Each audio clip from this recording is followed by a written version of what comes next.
در په سپیڅلي نامه سلامونه ستړي مسئ لاندو خبرونو ته مو توت هرکلی کوم زموږ قربانه مزلفه کاکړ. د لومړي ځل لپاره د پنجشیر په مرکز کې د زمرودو درې ورځنی نندارتون پرانیستل شو.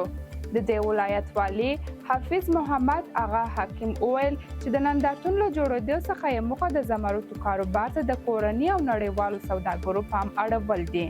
هغه ویلي پنجشیر کې 1200 معدنونه شتون لري.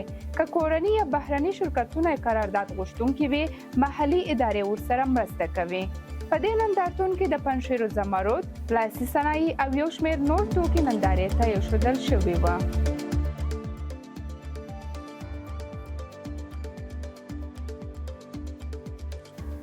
د کډوالو په چارو کې د ملګرو ملتونو عالی کمشنر یونټ CR اسلام آباد ته د خپل 3 ورځني سفر د پای ته رسېدو اعلان وکړ او ویل چې له پاکستانه د ناقانونه افغان کډوالو د ایستلو پلان ځنډول شوی دی، خو تر اوسه پاکستاني چارواکو په دې اړه څه نه دي ویلي او همدارنګه پاکستان دولت د افغان کډوالو د مهاجر کارت د بیا د تمدید وعده ورکړې.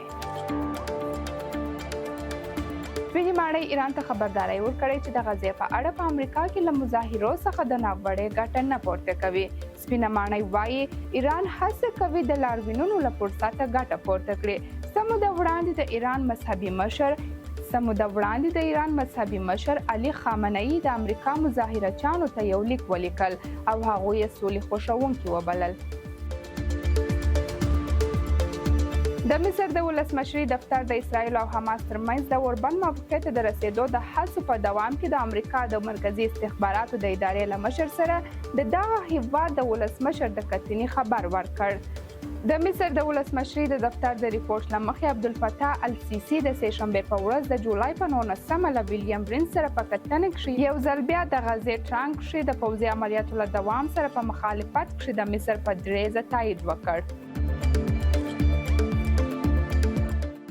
د ترکیې د کورنۍ چارو وزیر د سهشنبې په ورځ وویل چې د ترکیې په لویدیځ کې د چاسما ساحل ښار ته نږدې په یو ټاپو کې لږ تر لږه د 7 کډوالو مړي موندل شوي او 19 تنه نور ژغورل شوي دي.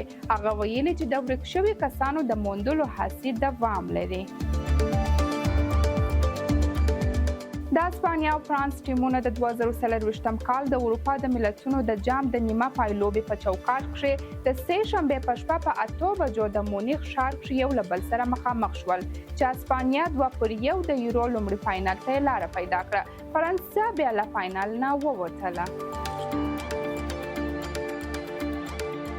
د پارکور فدراسیون استازی د هلمند ولایت د سپورت ریاست په همکاري د دغه ولایت په یو ورزشي تالار کې د 40 ورزشکارانو ترمنځ د ټاکنو سیالي په لاره واچولې.